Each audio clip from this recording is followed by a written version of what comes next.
Yeah, I mean, I've been around the block for a while, and I do remember the WiMAX days and Mhm. how that technology was, very promising, but then the 3GPP camp didn't necessarily embrace it, and unfortunately that ended there. But no, I couldn't agree more with you than, Wi-Fi is here to stay and it's doing a fabulous job in to provide connectivity indoors at the lowest cost and for billions of people. So there's a solution trying to find a problem here. You mentioned the WBA collaboration on Passpoint and OpenRoaming. Are there other initiatives you're working on with the WBA? Yeah, so Wi-Fi Alliance and the Wireless Broadband Alliance have had an ongoing partnership relationship for many years. Probably still the predominant area where we focus is in this area of kind of seamless roaming between cellular and Wi-Fi networks. So particularly around open roaming and Passpoint. While we collaborate in other areas, that's really I think the one area where we most benefit from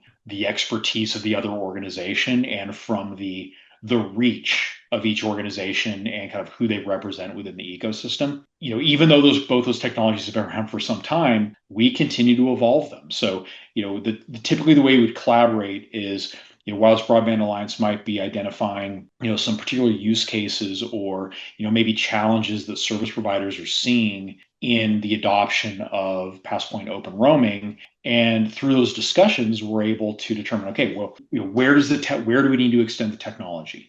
Mm. Where maybe do we need to increase testing coverage to address gaps in the behaviors of devices? And so what has come out of that are a number of revisions and an evolution of the technology, as well as revisions and increased guidelines around how you go about actually deploying this. Because often one of the challenges isn't so much that whether the technology can accomplish what you need to. It's okay, well, you need to know how to actually deploy the technology. It's often in the configuration or the deployment of it. And I think between the two organizations, we're making a lot of positive strides in helping the consistent deployment of those technologies out in the field. Yeah, thank you.